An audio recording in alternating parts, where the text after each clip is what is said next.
आइए नटेश्वर भगवान की जय हो। बोले नटराज भगवान की भगवान की जय हो। पार्वती जी की सगाई राजा हिमाचल शिव जी से बात हो गई कि शिव जी से विवाह होगा और दुनिया में चुगलखोरों की कमी नहीं। राजा हिमाचल के ऐसे ऐसे कान भर दिए कि महाराज क्यों भूखे को साथ में बांध रहे हो बेटी को, क्या कमी है बेटी का, कहीं अच्छी जगह ब्याह कर दो। शास्त्र में लिखा जो बाप पैसे को देखकर बेटी का गलत जगह विवाह कर देता है उसको नरक में जाना पड़ता है। सुना भांग धतूरा ही खाते हैं। अब एक आदमी कहे, दो आदमी, अब जो आवे वही बोले। सुना है काशी के भिक्षुक से विवाह हुआ, लड़की की सगाई हुई है। अंत में राजा हिमाचल के आए जीवन भर सुनेंगे, चलो कोई दूसरा दुल्हा खोजते। मन में आए, शंकर भगवान ने विष्णु जी से कहा, सुन रहे हो, हमारे होने वाले ससुर जी दूसरा दुल्हा खोज रहे। विष्णु जी ने कहा ऐसे कैसे खोजते हैं, चलो कुछ लीला करते हैं। फिर क्या है, भगवान विष्णु तो एक सुंदर नर्तकी मोहिनी बने, वही सुंदर जोरदार मोहिनी, ऐसी सुंदर नटनी बने, आहा। और भगवान शिव नट बने और सिंगी भिंगी को बाजा डुगडुगी बजाते हैं ना, आपने देखा होगा मेला ठेला में, और रस्सी के ऊपर एक नटनी चढ़ी रहे और बाजा बजाता रहे। और राजा हिमाचल के महल के आगे बड़ा दलान है, बस उसी में नटनी ने रस्सी काट दी और सिंगी भिंगी डुगडुगी बजाने लगे और नट गाने लगा। और इतनी सुंदर नटनी का नाच देख करके दो चार सारे गांव में हल्ला मच गया, ऐसी सुंदर नटनी। सब लोग नाचने देखने आए।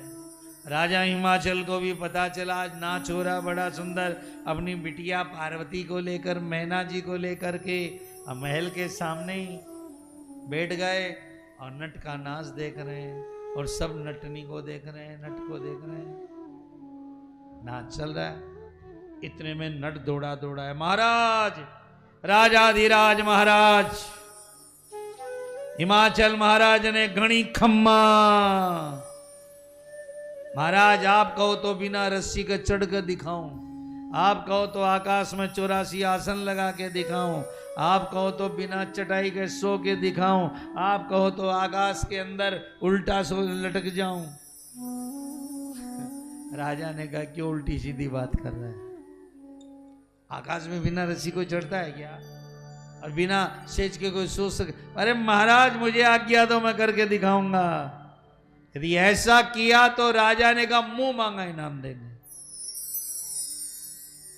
और नट बोला नहीं महाराज मैं नहीं नाचूंगा। क्यों?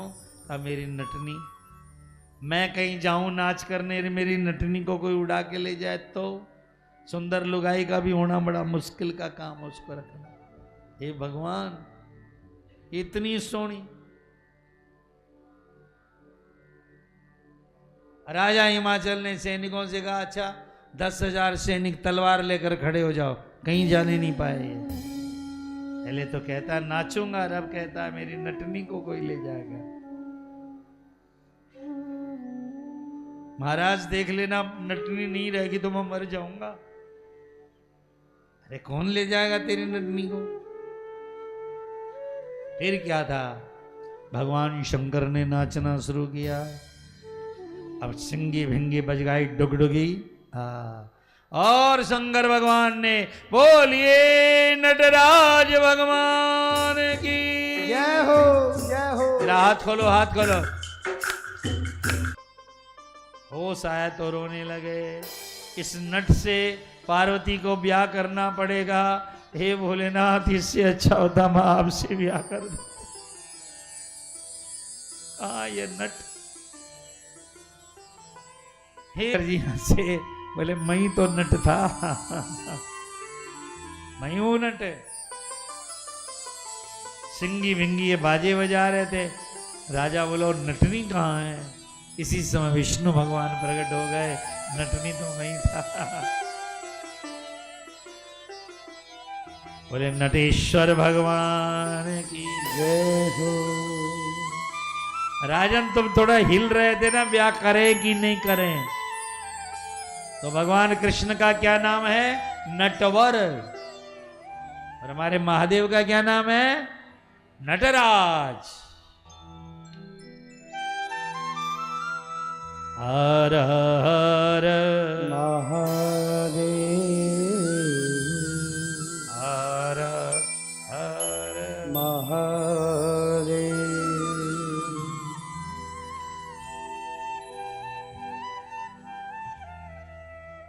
हर हर महादेव। तो इस तरह सुंदर कथाएं हैं मेरे प्रियजनों। आइए भगवान के दिव्य अवतारों के अंदर, जैसे विष्णु जी के भक्त का नाम है ध्रुव प्रहलाद, वैसे शंकर भगवान के सबसे बड़े भक्त का नाम है उपमन्यु। शिव पुराण के उमा संहिता में, सात संहिता ना अंतिम वायवी, फिर तो पहले उमा संहिता में भगवान कृष्ण ने 16,108 विवाह किए पर संतान नहीं हुई भगवान को। संतान के बिना रानियां बहुत दुखी रहती थी। 2 साल 4 साल बीत गए, औलाद नहीं हुई। तब किसी ने कहा आप महादेव की सेवा करो। तब भगवान कृष्ण शिवपुराण के अंदर मानसरोवर गए। जाने लगे तो रास्ते में उपमन्यु ऋषि का आश्रम आया, क्योंकि शिव भक्तों में सबसे बड़ा भक्त क्या है? उपमन्यु। उपमन्यु क्या था? भगवान कृष्ण ने उपमन्यु ऋषि को वंदन किया। मैंने सुना है आप भगवान शिव के भक्त हो। हाँ, आपने शिव का दर्शन किया है? उपमन्यु जी ने कहा कितनी बार किया ये बताओ कृष्ण जी, मैं तो उनका बेटा हूं। उपमन्यु जब 5 साल का था ना, उसके पिता का नाम व्याघ्रपाद था, जंगल में रहते थे। और जब से जन्मा उपमन्यु कभी गांव नहीं आया था बेचारा। एक बार उसकी मां अपने भाई के यहां लेकर उपमन्यु को गांव में आई। अब जंगल में पला बड़ा लड़का जब मामा के घर आया तो मामा ने उसका जोरदार स्वागत किया, क्योंकि एक ऋषि का बेटा था। मामा ने उसको खीर बना के खिलाई। उपमन्यु ने खीर खाई तो बोला मामा जी क्या है? बोला बेटा खीर है, ये गाय के दूध से बनते। अब मामा जी मुझे बड़ी अच्छा। तो बेटा जितना दिन रहे रोज खीर का, अपने यहाँ गाय की कमी है दूध की। 1-2 महीना उपमन्यु रोज खीर खाया। खीर बड़ी अच्छी लगी उसे।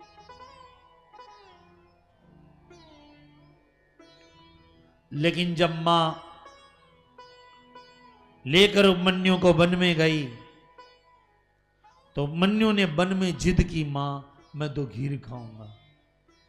मां ने कहा बेटा हम ऋषि हैं, तेरे पिता पत्ते खा करके, फल खाकर अपना जीवन यापन करते बेटवा, यहां खीर कहां मिलेगी? पर उपमन्यु ने 2 दिन भोजन नहीं किया, भोजन ही नहीं किया। तब मां ने जंगल का ये जो पेड़ हुआ ना, दूध गिरे पेड़ पत्तों में से दूध निकाला और शहद लगा कर जंगली चावल का खीर बना कर दी। पर वो वैसी स्वाद नहीं थी, उसने पटक दी, मैं नहीं खाऊंगा। 4 दिन से भोजन नहीं कर रहा था उपमन्यु, मैं तो खीर ही खाऊंगा। तब मां ने डांटा, तेरे पिता जिन महादेव की दिन रात पूजा करता है तू देखता है, अरे मेरा जी क्यों खा रहा है? खीर मांगनी है तो भोलेनाथ से जाके मांग। उसने सुना था कैलाश में रहते हैं महादेव, रोज पूजा देखता था पिताजी के लिए। उसी रात उपमन्यु भाग गया। सीधा कैलाश पर्वत पर चला गया। उसने 8 पत्थर इकट्ठे किए, 8 पत्थरों का एक बंगला मकान बनाया और उसमें एक छोटा शिव मूर्ति रखे और बैठ करके नमः शिवाय नमः शिवाय नमः शिवाय, सुबह से शाम, शाम तक भूखा प्यासा, अब तो खीर ही खाऊंगा भोलेनाथ से, जिद पर आ गया। गला सूख गया, शरीर सूखने लगा, तो बेटा रहा नमः शिवाय, नमः शिवाय, नमः शिवाय, नमः शिवाय, नमः शिवाय। अंत तो गत्वा एक दिन वह बेटा था, उसी समय इंद्र हाथी पर प्रकट हुआ। इंद्र के साथ इंद्राणी थी, हाथी पर बैठकर प्रकट हुआ और उसने उपमन्यु भक्त से कहा, भक्त ले, मैं सोने के कटोरे में तेरे लिए खीर लाया हूं, खा। कौन हो? कहा मैं स्वर्ग का देवराज इंद्र हूं, ले बेटा तेरे लिए खीर लाया हूं। मन्यु ने कहा नहीं, ले जाओ, मैं भूखे मर जाऊंगा पर खीर खाऊंगा तो भोलेनाथ के हाथ से खाऊंगा। तो क्या जिद कर रहे हो? कितनी बढ़िया सुगंध आ रही है, खा ले। तो उसने मना कर दिया खाने को। इंद्र ने कहा, उपमन्यु तू चाहे तो मैं तुझे बहुत कुछ दे सकता हूं। उपमन्यु ने कहा, इंद्र वापिस चले जाओ। क्या सुंदर श्लोक है महाराज जी। अपि कीटो पतंगो वा भवेहम शंकराज्ञया न तो इंद्र त्वया दत्तम त्रैलोक्यमपि कामये। इंद्र, मेरा भोलानाथ मुझे कीड़ा मकोड़ा बनाए, छोटी योनि में भेजे तो भी मंजूर है, पर तेरा दिया हुआ वैकुंठ भी मुझको नहीं चाहिए। बने तो भोलेनाथ से बने, बाकी तो बने धूल है मेरा लेना। मेरी तो केवल मोहब्बत बाबा से मोहब्बत है, मेरे बाबा से। मुझे बाबा के सिवा कुछ नहीं चाहिए। जब उसने ऐसा कहा कि भगवान 1000 योनि में मेरे को फेंक दे, लेकिन लूंगा तो महादेव से लूंगा। और हमारी तरह थोड़ी है। आजकल किस देवता का शेर बढ़िया चल रहा है? बोले आजकल वो देवता बहुत चल रहे है, बिगा भीड़ बहुत हो रही है, बिगा गाड़िया का नंबर ला रहा है। इन पलटू रामों को कौन भगवान मिलेगा जिंदगी के अंदर?